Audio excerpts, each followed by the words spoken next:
Kajansky ko, so kumusta po kayo? So sa ating mga kababayan dyan na kung saan mang bansa naroon kayo, ay mag-ingat po kayo lagi. And of course, keep safe everyone.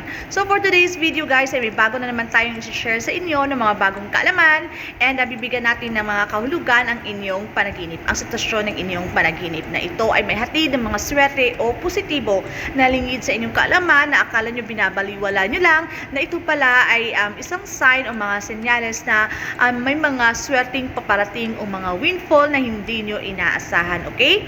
So, bago ang lahat, bago natin umpisahan, ay syempre huwag nyo munang kalimutan na mag-subscribe if you haven't yet, and please make it sure na naka-on ang inyong notification bell para lagi kayong updated every time na meron tayong panibagong upload, okay mga Kajansky?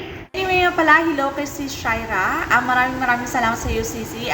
Bumili siya sa ating store sa Shopee, guys. So, sa ating mga mamchi din niya, sa dyan, na kung gusto nyo bumili ng mga baby and kids stuff. So, meron po tayong store sa Shopee, which is the Red Chicks. Yung name ng aming store. So, i-link ko lang yung on the down description box, yung link namin. Click nyo lang yan para mag-direct kayo dun sa aming store, okay? So, maraming salamat in advance, guys. So, anyway, una natin pahabain to without further ado, let's start now. So, welcome back. So, for today's video, ay bigyan natin ng kahulugan ng interpretasyon ng inyong panaginip. So, unang masasabing maswerteng panaginip dyan, mga Kajansky, ay kung kayo ay nakapanaginip ng mga kamay, okay? So, ito ay may positibong hatid para sa mga taong nakapanaginip nito. Dahil ang ating mga kamay kasi ay sumisimbolo ng kasipagan, okay? So, kapag sa sandaling nakapanaginip ganito, ito ay nagsasaad o nagmumungkahi na para sa inyo in the future o sa malapit na hinaharap, na ito ay nagsasabing malapit o malaki ang tsansa ninyong umangat sa usaping sa inyong mga trabaho o sa inyong mga buhay karera. So like for example guys, sa inyong mga trabaho ay kapag sandaling nakapanaginip kayo ng kamay, ito ay nagbabadyang magkakaroon kayo ng promosyon or magkakaroon ng magandang posisyon sa inyong trabaho. So di ba ito ay positibo dahil of course naman kung tataas ay inyong posisyon at tataas rin ng inyong sahod, okay? Magkakaroon din kayo ng dagdag na kita para dyan. And sa inyong mga buhay karera naman, kung kayo ay mga negosyante sa ngayon, so ang ibig sabihin nitong mga kamay, ito ay mas lalo pang lalago ang inyong kabuhayan. So, pagsipagan nyo pa lalo ang inyong ginagawa and daron itong magandang resulta sa malapit na hinaharap. And sumunod naman dyan guys, ang isa pang masasabi nating maswerteng panaginip ay kapag kayo ay nakakita ng mga ubas. So ito rin ay maraming simbolismo o kahulugan dahil ito ay nagsasaad ng kasaganaan, swerte at maraming oportunidad sa buhay, okay? So ito rin ay dagdag pa rito dahil ang mga ubas ay mga hugis bilog. So alam naman natin na ang mga hugis bilog guys na ito rin ay sumisimbolo ng swerte dahil ang ibig kasi sabihin ng bilog ay eternity. So eternity ay walang katapusang swerte ang mapapasayo. Kasi nga guys, yung mga bilog is close siya na hugis na pag pumasok ang swerte ay hindi makakalabas. Dahil nga bilog, so nakapaloob lamang ang swerte o umiikot lamang sa loob ang swerte. Hindi siya lalabas. So, ito rin ay isang ibig sabihin nito, kaya't ang mga ubas ay hugis bilog din. So, ito rin ay nagsasaad ng swerte.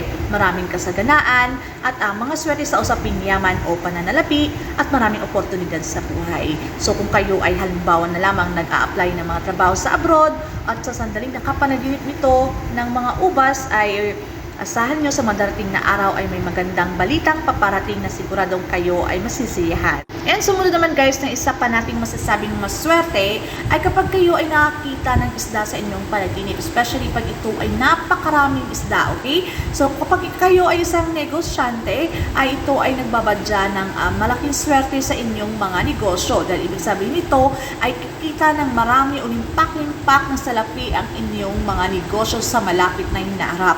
So ito rin ay nagsasabi na ang taong ito ay yayaman sa lalong madaling panahon. Especially pa guys, kung ang mga isda ay nakita nyo lumalangoy sa isang napakalinaw na tubig. Sila ay maraming at sama-sama masaya na lumalangoy sa napakalinaw na tubig na iyong nakita sa iyong panaginip, ay asahan mo talagang ito ay napakalaking swerteng hatid para sa taong ito sa malapit na hinaharap. Dahil ang taong ito ay yayaman ng lubusan at siya ay especially sa mga pangmaterial, magkakaroon siya ng maraming salapi dahil itong mga isda na ito guys ay sumisimbolo rin ng kasaganaan, especially sa inyong mga negosyo ay talagang dalago at kita kayo ng napakarami at impak-impak na salapi sa oras na kayo ay makapanaginip nito. At ang sumunod pang isang masasabi natin maswerteng panaginip mga ka-Jansky ay ang mga puno. So ang mga puno guys ay marami na rin tayong naitampok dyan sa ating mga napaunang mga video, ang mga ibig sabihin ng puno, na ito rin ay may positibong hatid. Especially guys pag ang mga puno ay napakalago, maraming bunga, kulay berde, okay? So ito ay maswerte.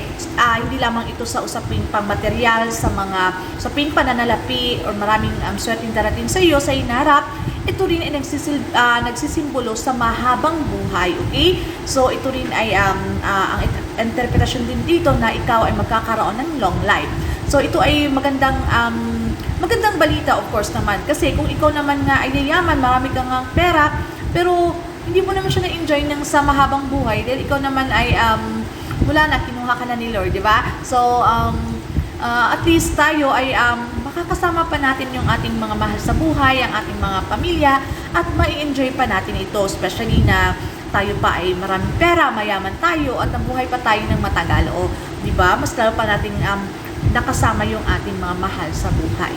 So, ang mga puno rin, na lalo ito ay malago, kulay berde at maraming mga bunga guys. So, ito ay sumisimbolo ng long life o mahabang buhay. So, that's all for today mga ka-Jansky at sana ay may natutunan naman kayo dito sa ating channel at sa sandaling nakapanaginip kayo ng mga isa sa aking na mga nabanggit ay agad yung i-affirm sa inyong mga sarili ang mga swerteng darating na ako ay yayaman ako na wala na kayong mga doubt sa buhay, ina-expect nyo nang yayaman kayo. So, maging positibo kayo guys and for sure ito ay mangyayari. Okay, huwag kayong maging negatibo.